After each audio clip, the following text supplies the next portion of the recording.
जो आप घटना ये देख रहे हैं ये भाटाला और से गोलियां जाने वाली रपट पर हुई एक घटना है। और यहाँ का 20 वर्षीय युवक हिमताराम जी जो है नदी पार कर रहा था और तेज बहाव के चलते उनका पैर फिसल गया और वो नदी में बह गए। और अभी करीब 36 घंटे होने जा रहे हैं, लेकिन अभी तक रेस्क्यू कर रही किसी भी टीम को कोई सफलता नहीं मिली है। और लगातार SDRF, civil defence team Balotra की और स्थानीय तैराक जो है लगातार रेस्क्यू कर रहे हैं। और कहीं ना कहीं कल की जो बरसात भी इस रेस्क्यू में एक परेशानी का कारण बनी। और जब एसडीआरएफ और सिविल डिफेंस की टीमों के लोगों ने भी बताया कि यहाँ जो है अधिकतर ट्यूबवेल होने की वजह से यहाँ केबल है और केबलें और यहाँ के पाइप और अधिकतर जो बबूल के झाड़ जो ये झाड़ियाँ हैं और गहरे गड्ढे जो 20 से 25-30 फुट के गड्ढे हैं वो परेशानी और बाधा जो है रेस्क्यू करने में कहीं कहीं आ रही है। और वो लगातार रेस्क्यू करें। हमारे साथ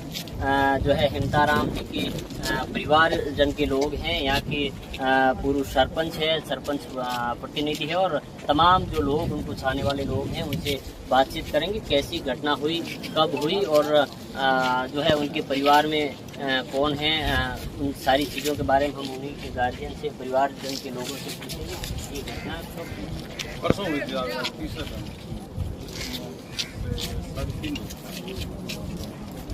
घटाला क्या कुछ सामान लाने के लिए के लिए कोई दवाई ववाई लेने के लिए जाते थे, आने के लिए हिमताराम के परिवार में कितने वो भाई हैं? 7 भाई थे।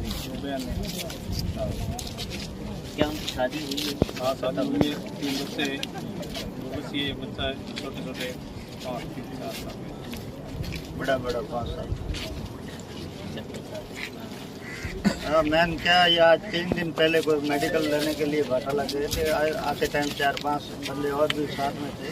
और हिमताराम सगनाराम जो मेघवाल टूंगिया हैं उनका पैर फिसल जाने से एकदम पानी का बहाव ज़्यादा आने से वो नदी के साथ में बह गए।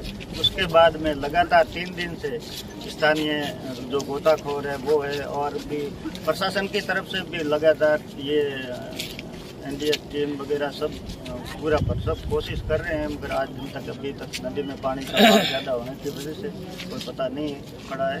प्रशासन अपनी तरफ से पूरी कोशिश कर रहा है और साथ ही स्थानीय जो गोताखोर है, जो गांव के मौजूद लोग सब यही कोशिश कर रहे हैं कि जैसे तैसे उनको सब बाहर निकालें। बिल्कुल, आप देख सकते हैं ये घटना जो है सिणद्री बेल्ट की पायला ब्लॉक की भाटाला की है। और सिणद्री की जो ये को पहले भी बोला कि रील बनाने वो गलत बात है। ये जो आपके काम में जाते हैं, काम से आता है मेडिकल लेने गया था, कोई पार्टी वाले वाले कोई ये बंदी बनाई गई सही नहीं है। बिल्कुल, अब इस दुख की घड़ी में भी परिवार के लोग बता रहे हैं कि जो कुछ यूट्यूबर और कुछ मीडिया के लोगों ने जो है बिना जानकारी, भ्रामक जानकारी और गलत जानकारी जो है कहीं ना कहीं मीडिया पे उन्होंने पब्लिश की है। और उनका कहना है कि वो एक मेडिकल और कुछ सामान लाने के लिए जो है, चूँकि ये जो लूनी नदी की रपट जो बनी हुई है भाटाला और गोलिया के बीच, ये लोगों के, यहाँ के ग्रामीण लोगों की नदी पार करने के लिए बनी। चूँकि वो कुछ अपने ज़रूरतमंद सामग्री और दवाई के लिए, मेडिकल के लिए वहाँ गए थे, तो शायद कुछ लोगों ने, यहीं के लोगों ने एक वीडियो बनाया है और उसमें वो बता रहे हैं कि उन्होंने पार्टी की, शराब भी, ऐसी सारी चीज़ें उन्होंने की, ऐसा जो है बता रहे थे। और चूँकि ये परिवार के लोग हैं, इस दुखद की घड़ी में भी वो कह रहे हैं कि ये सारी चीज़ें जो है गलत है। और चूँकि वो हिमताराम हैं, वो शादीशुदा थे और उनके 3 बच्चे हैं, 2 छोटी छोटी बच्चियां हैं, एक छोटा जो है बच्चा है और गरीब परिवार से हैं। और आप देख सकते हैं किस तरीके से कहीं ना कहीं आपको इस दुखद की घड़ी में सहयोग हो तो करो। और ये जो चीज़ें भ्रामक जानकारी या फिर उनको ठेस पहुंचाने वाली जो जिस परिवार पर दुखों का पहाड़ टूटा है, जिनके छोटे छोटे बच्चे हैं जो भगवान के भरोसे हैं, अब ऐसे में यदि आपसे सहयोग ना हो तो कम से कम चुप तो रहिए, क्योंकि ये चीजें जिस पर गुजरती है वही महसूस करता है। आप देख सकते हैं एक परिवार का नौजवान जो है अपने जो है नदी में पैर फिसलने से बह जाता है और उस पर परिवार पर क्या कुछ गुजरती है। उनकी बीवी है, छोटे छोटे बच्चे हैं। ऐसे में ये सारी चीजें कम से कम आपसे सहयोग भावना हो तो कीजिए और झूठी खबरें और ये सारी चीजें तो कम से कम ना करें, एक मानवता के नाते। और एक चीज आपको बता दें कि जब से यहाँ के लोगों ने, ग्रामीण लोगों ने, स्थानीय लोगों ने जब से हेमताराम का यहाँ पैर फिसला तो और वो नदी में बहे थे तो प्रशासन को जो है अवगत करवाया और प्रशासन तत्काल यहाँ आए, स्थानीय गोताखोरों के साथ आया और समय पे आया। उसके बाद में बालोतरा से सिविल डिफेंस की टीम भी आई और उसके बाद में जब उन्हें सफलता नहीं मिली तो एसडीआरएफ की टीम भी यहाँ मौके पे आई और पूरे इक्विपमेंट के साथ आई और वो अभी भी रेस्क्यू कर रही है। सरपंच साहब, कल की बरसात को लेकर तो कल मौसम खराब था, फिर भी वो बाहर की टीम आई और मेन जो स्थानीय तैराक है वो बबुल की झाड़ियों में जैसे वो टीम नहीं जा सकती, स्थानीय तैराक पूरी भरपूर कोशिश में 36 कौम के जो तैराक है सब पूरी कोशिश कर रहे हैं, मगर आज दिन तक सफलता नहीं मिली। इसके लिए पूरा गांव का जो लाजमा खड़ा है, पूरे सब यही चाह रहे हैं कि उसकी डेड बॉडी मिले तो परिवार को संतुष्टि मिले और तो जो होना है तो कुदरत के।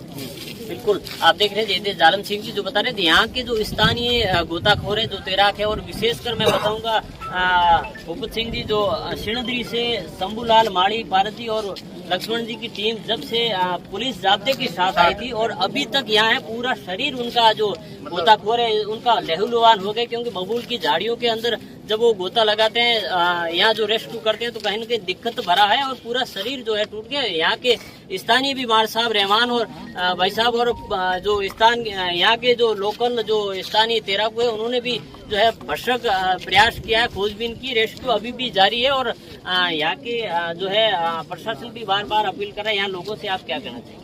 शांति रखें और नदी से दूर रहें और मदद तो सभी कर ही रहे हैं हमारी, प्रशासन का सहयोग, प्रशासन का फुल सहयोग है और लोगों को भी बोलते हैं प्रशासन का सहयोग करें।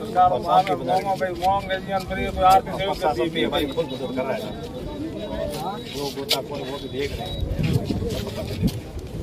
सभी शांति बनाए रखें। बिल्कुल, आप देख सकते हैं कहीं न कहीं एक सरकार की सिस्टम की भी एक बड़ी जो है गलती यहाँ शायद रही है। इसी की वजह से हेमताराम जो है काल कल्पित हुए हैं, वो नदी इस पानी में समाये हैं और कहीं न कहीं इसी सरकार की गलती की वजह से हुआ, क्योंकि यहाँ जो ये 50 गांवों को जोड़ने वाली रपट है और यहाँ यदि वो पुल होता तो हेमताराम आज जिंदा होता, अपने परिवार के साथ होता, अपनी छोटी छोटी बच्चियों और बच्चों के साथ होता। ऐसे में आप सरकार से क्या कुछ कहना चाहते हैं? सरकार से यही है कि अभी जो हेमताराम है वो आर्थिक दृष्टि से गरीब परिवार से है, सरकार से यथासंभव जो भी हो सके इतना आर्थिक उसको पैकेज दिया जाए, मुख्यमंत्री सहायता कोष से जो भी सरकार के मतलब उसके वाइफ को भी पेंशन प्रक्रिया में जो वे इतना, हमारी तो एक ही गुजारिश है कि इसको ज्यादा से ज्यादा आर्थिक सहायता दी जाए। बिल्कुल, चूंकि परिवार पे तो दुख का पहाड़ है, ये जो है उनके छोटा भाई है और बहुत भावुक है, बात नहीं कर पा रहे हैं। लेकिन ऐसी स्थिति में क्या आपने यहाँ के जिम्मेदार लोगों से, जो सरकार के सिस्टम के हिस्सा है और यहाँ के मंत्री जो यहाँ से विधायक हैं और मंत्री, उनसे क्या बात की साहब ने की है? मंत्री जी से भी बात की है और प्रशासन से भी बात की है और अवगत कराया है कि भाई ये चीज है, तो उसके हिसाब से जैसे प्रशासन को लगेगा उस हिसाब से आगे की प्रक्रिया में जाएंगे। बिल्कुल, आप देख सकते हैं कहीं न कहीं ये जो लोग हैं वो इस देश की कड़ी है, यही लोग हैं जो आप देख सकते हैं टैक्स पे करते हैं, उन्हीं से ये सड़कें बनती है, उन्हीं से चिकित्सालय बनते हैं और उन्हीं से जो है विद्यालय का निर्माण होता है, उन्हीं से वो सारी चीजें सरकारी जो होती है। कहीं न कहीं ऐसे में ये यदि पुल होता या तो ये घटना नहीं होती। और पिछली जो एक और घटना थी, सड़ा से जो बच्चे यहाँ पार कर रहे थे